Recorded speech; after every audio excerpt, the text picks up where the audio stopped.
Hi crypto kings and queens, I'm just gonna give you a quick update. I'm gonna show you why I'm just gonna take a trade on Bitcoin and Ethereum. I'll show you how I think, why I will take it. So this is just a video outside what I normally do.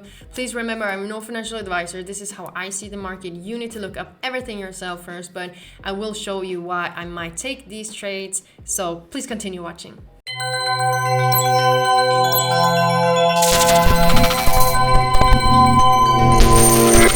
Okay, so I'm gonna show you why I might just gonna take the trade on Bitcoin. So we're having on the daily, we did close yesterday with a doji, and we also have two dojis since before. Going back in time, we are taking it from the weekly, and we can see that we did have the breakout retest of this previous all-time high. You can see that on we broke, retest, comes back up. On the daily, as I told you, we did close with a doji. We also closed with a doji before that. We have a wick on the 22nd of October. So right now for me to see, we did have the downtrend right here. This was a downtrend that we did have. Market broke the downtrend during the day today, the 25th of October. So this is the previous lower high. So the market hasn't really been respecting it. We did just touch it one time, but what I'm doing right now, because I want to have the lowest prices possible for me to go in a short on this market.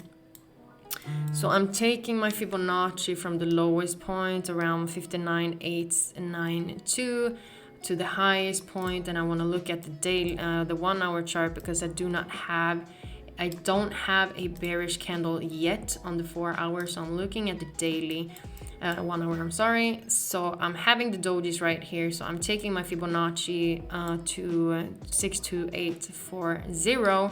And what I want the market to do is, when it comes back down to the Fibonacci level 61, around 61.043, I'll have a notification when the market comes to that area, and after that I'm just gonna see if the market actually is respecting their this target that I'm having. So it's Monday, it's New York session right now. The market is not moving that much. If the market comes back down to that area, obviously that's when I'm gonna start to see it. And if not, I'm just gonna continue looking if I'm seeing another target that I can go into. And just looking at how the higher time frames looks now. Market has made its higher high right now because we did break this downtrend. We did break this lower high. Market needs to come up. I want the market to come back down again, and then I see the continuation. If I see the market doesn't have the power to come down, I'm gonna look at the lower time frames just to see how it is. Market can also come back if I take another Fibonacci from the lowest point on the 1 hour, 61776, to the highest point, and that is 62831. And I'm also gonna have a notification on that area to see if the market comes to that level instead. So I'll have two targets where I look at if the market comes to that area, comes to 62.202, I'll have a notification. I will look at how the candlestick is looking. If I see that we're having more movements to the downside, I will wait. So I will update you all on how this trade goes, and after that I'm just gonna show you the before and after. So remember, I'm no financial advisor, so you need to look up everything yourself first. This is just because I want to show you when I'm taking a trade. So this is how I see the market. Please continue having a good day. Trade with risk management. Bye.